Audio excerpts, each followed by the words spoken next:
What's up, everybody? Welcome to Podcast Now. I'm Alex, and in this video, I want to talk about the review scores for Assassin's Creed Shadows, and I'm kind of impressed by it, also kind of confused by it. I want to go over both of those thoughts as this video goes on. I'll be honest, okay? This is why I don't like, or one of the many reasons why I don't like legitimate review scores, but you know what? People's opinions kind of were doing the same thing today, and what I'm talking about here is you're seeing a lot of this is the best Assassin's Creed game since blank. A lot of sites, a lot of just critics. I've seen a lot of people that got the codes on Twitter and on YouTube and all this stuff.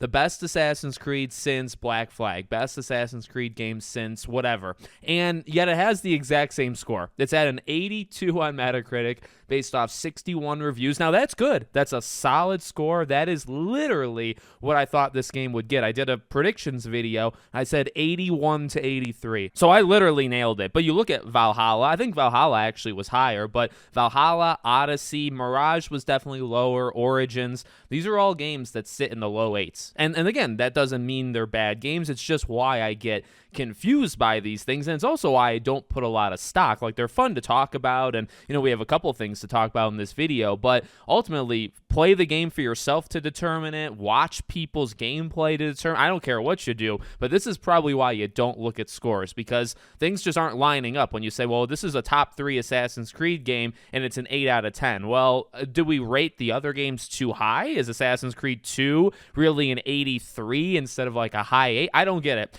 I don't understand that stuff, but that is a lot of what I'm seeing today, to be fair. So I guess it is a good score, and although the score is kind of contradictory to the statement, you also have the statements that this is the best Assassin's Creed game of this bunch. Of Origins on, this is the game that seemingly has the best direction, has the most focus, and does some of the cooler stuff, or starts to really push the series forward. So some of the highlights, at least that I have personally seen, I have seen overall pretty good story. There is some slight contradiction, because I've seen people talk about the cutscenes that they're not very good, but the overall story seems to be good. Side quests seem to also be kind of a thing that many people are saying the exact same thing about. There are some really, really good ones, but then also there are still too many, and overall the quality is just not very high. And that is something I don't like to hear, because that just triggers me in my head to go back to one of the things I always talk about with open world games, right, which is quality over quantity. So game is 50, 60, 70 hours, it has X amount of side quests, okay, but if only 10 of the 40 side quests, whatever, I don't know the exact number, but if only some of them are really good, why are the others in there? And the answer is to pad the game, which is what every open world game does, and that's why I'm not a big fan. So again, I don't love to hear that, but hearing that there's some really good side quests, okay, that makes it a little bit better. The weather system is something that I saw, and the parkour is something I saw, and this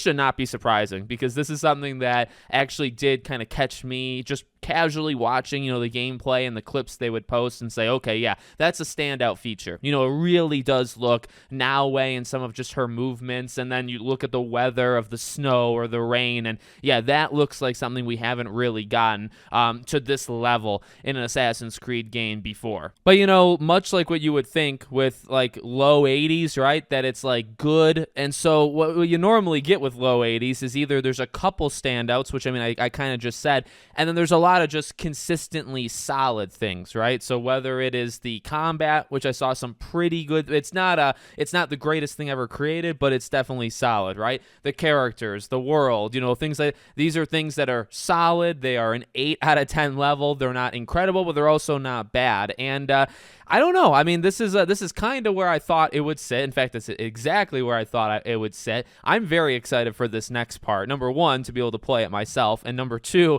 to see what the world thinks, because these are a group of 150 people or whatever, right, that Ubisoft did it, and this is their opinion, and it seems very in line with their opinion, for all of these other games. So now it's like, okay, let's see what the vast majority of people think. Let's see if this is one of the better ones. And I've been pretty clear with my excitement and my what I'm looking for with this game, which is simply to be fun, and also, yeah, hopefully to be just kind of a step forward from some of these past games. I just have never really connected too much with them. I have seen people talk about like if you were not in to the mythological, I think like the story presentation, like how they've done the story and the things they'll kind of take liberties of. Now, honestly, that's never really been a problem to me, so that's okay. I'm looking for, again, like the quality over quantity. I'm looking for a game that's 50, 60 hours and 50, 60 hours of consistently good, and it seems like that's kind of 50-50 depending on what you see and who's saying it. But an 82 is definitely solid. It's just confusing. I don't think I don't want to go to the extremes of